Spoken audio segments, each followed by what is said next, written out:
नमस्कार, बहुत स्वागत है आपका। माँ दुर्गा के 9 दिवसीय नवरात्रि व्रत संयम और अनुशासन का व्रत है और माँ को प्रसन्न करना है तो कुछ ऐसे कार्य हैं जो बिल्कुल भी नहीं करने चाहिए। तो माँ को कैसे प्रसन्न करें और क्या है ऐसी वस्तु जो भूलकर भी ना खाएं, क्योंकि माँ हो जाती हैं नाराज। माँ जो है वो भक्तों के ऊपर ढेर सारी खुशियाँ लुटाती हैं। क्योंकि धार्मिक मान्यताओं के अनुसार इन दिनों माँ के 9 स्वरूपों की पूजा अर्चना करने से घर में सुख शांति बनी रहती है। नवरात्रि के 9 दिन तक व्रत को लेकर कुछ नियम हैं, धार्मिक मान्यताएं हैं जिसका पालन जरूर करना चाहिए, नहीं तो माँ रूठ जाती हैं। हो सकता है माँ आपसे प्रसन्न ना हो, इसलिए नियमों का पालन जरूर करना चाहिए। तो पहले हम क्या नहीं खाना है इसके पहले जानते हैं नियम क्या है। किसी का भी दिल ना दुखाए, चाहे वो कोई भी हो, बड़ा हो छोटा हो, लड़की है लड़का है, किसी का भी नहीं, बुजुर्ग है, सबका सम्मान करें। क्योंकि माँ किसके रूप में आपके पास आई है ये कहना मुश्किल है। घर को बिल्कुल ताला बंद करके अकेले छोड़ दिए, ऐसा बिल्कुल भी ना करें, खासकर अगर आपने कलश स्थापित किया है तो। और कलह क्लेश जैसी चीज़ों से दूर रहिए, जितना संभव हो शांत रहें। धर्म ग्रंथों के अनुसार नवरात्रि में देवी की आराधना का समय है और इस समय कोई भी अधार्मिक काम नहीं करना चाहिए। 9 दिनों तक नॉनवेज तो बिल्कुल भी ना खाएं, संभव हो तो भोजन में लहसुन प्याज का भी प्रयोग ना करें। तामसिक प्रवृत्ति की चीज़ें हैं ये, इसको खाने से उत्तेजना बढ़ती है, मन में बुरे निगेटिव ख्याल आते हैं। इसलिए 9 दिनों में आप बिल्कुल सात्विक रहें और भूलकर भी किसी महिला का अपमान ना करें। जिस घर में हमेशा लड़ाई झगड़े होते हैं वहाँ लक्ष्मी नहीं रहती, तो इस बात को आपको मानना होगा। जहाँ कुमति तहाँ विपत्ति निदाना। धार्मिक बातों में मन लगाइए, जितना लगाएंगे उतना ज़्यादा माँ के करीब रहेंगे। दुर्गा सप्तशती का पाठ जरूर करें। लहसुन प्याज मांस मदिरा इन तमाम चीज़ों को आहार में शामिल भूलकर भी ना करें, क्योंकि पूर्ण रूप से सात्विक भोजन करना आपके लिए ज़्यादा अच्छा है। काम क्रोध मद लोभ दंभ यानी इन तमाम चीज़ों को आपको नियंत्रण में रखना है और ब्रह्मचर्य का पालन करना है। तो माँ को प्रसन्न करना है तो इन चीज़ों का पालन तो आपको करना होगा मतलब आपकी मर्जी है, लेकिन अगर आशीर्वाद लेना चाहते हैं माता रानी का तो उम्मीद है आप जरूर तमाम चीज़ों का पालन करेंगे।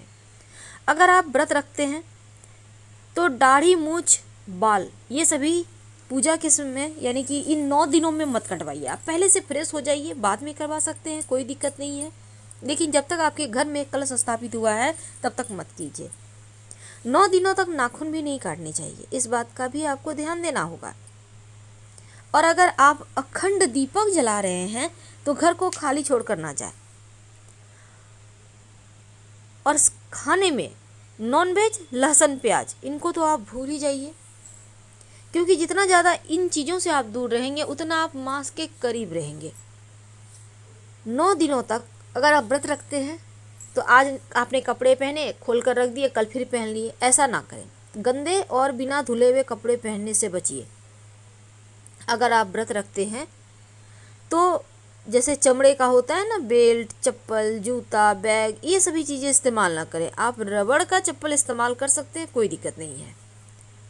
अगर आप व्रत रखते हैं ना तो खाने में जैसे कि अनाज है, जैसे चावल, खासकर आप आटा तो खा सकते हैं, क्योंकि बहुत जगह देखिए सेंधा नमक का भोजन में प्रयोग होता है। और सेंधा नमक में क्या होता है, आपने पराठा बना लिया, पुड़िया तल ली, भुजिया बना लिया, मिठाई के साथ खा लिया, ये चीज़ें कर सकते हैं। पर सरसों का तेल नहीं खाएं।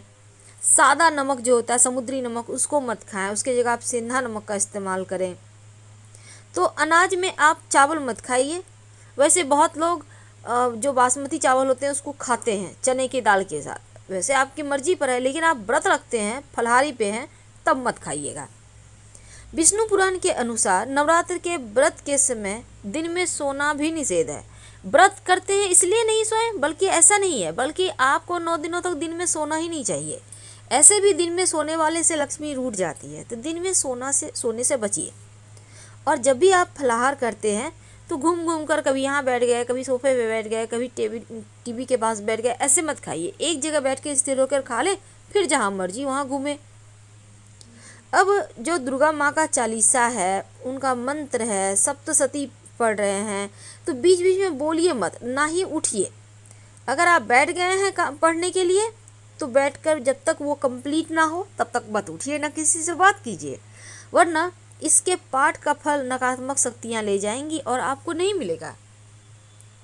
कई लोग भूख मिटाने के लिए गुटखा चिबाते हैं, तंबाकू जिसको कहते हैं। भूल कर भी ना करें, क्योंकि अगर आप व्यसन में पड़ेंगे तो व्रत खंडित हो जाएगा। और इस समय ब्रह्मचर्य का पालन जरूर करें, क्योंकि ये पालन ही आपको आपके मंजिल तक पहुंचाएगा।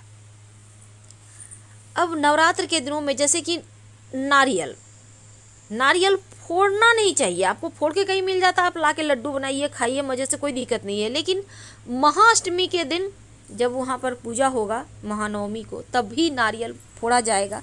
उसके पहले नारियल मत फोड़िएगा, ये बलि का प्रतीक है।